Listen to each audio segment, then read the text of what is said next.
Beras sebagai komoditas pangan utama paling dominan menyumbang inflasi. Bank Indonesia pun turut menjamin kestabilan harga dengan mendorong kelompok tani untuk lebih produktif.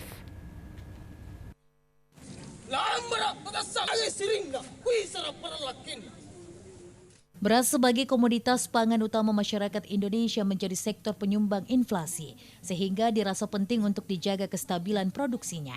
Sehingga Bank Indonesia pun mendorong para kelompok tani untuk lebih produktif menghasilkan panen padi. Seperti di Desa Kalemandale, Kecamatan Bajeng Barat, Kabupaten Goa, Bank Indonesia hadir untuk memperhatikan pengelolaan padi agar lebih efektif dalam proses produksinya. Bank Indonesia melalui program sosialnya memberikan bantuan kepada kelompok tani. Bantuan tersebut berupa penyuluhan uji coba lahan tanam padi dengan metode Hazton. Melalui metode itu sendiri diperkirakan menghasilkan gabah kering panen sebanyak 10,4 ton per hektar dari sebelumnya hanya 6 ton per hektar atau meningkat 73,3%.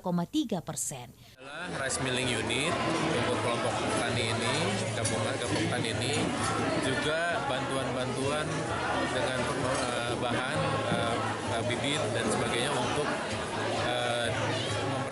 bantuan yang diberikan Bank Indonesia ini pun diapresiasi pemerintah Kabupaten Goa. Pemerintah Kabupaten Goa pun berharap bantuan tak hanya untuk meningkatkan produksi padi saja, namun juga di sektor pertanian lainnya seperti cabai dan sayur mayur.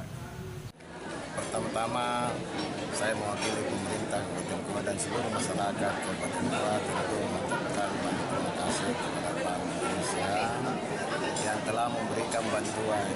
Tentu bantuan ini sangat bermanfaat bagi petani yang ada di Kabupaten Goa karena bisa meningkatkan taraf hidup masyarakat petani sehingga petani semakin sejahtera, maju dan semakin sukses. Dalam kesempatan itu, Bank Indonesia juga memberikan bantuan sarana produksi pertanian berupa bibit dan rice milling unit, yakni alat pengering gabah pasca panen yang mampu mengeringkan 10 ton gabah hanya dalam waktu 12 jam. Sigit Ihwantoro, Celebes TV.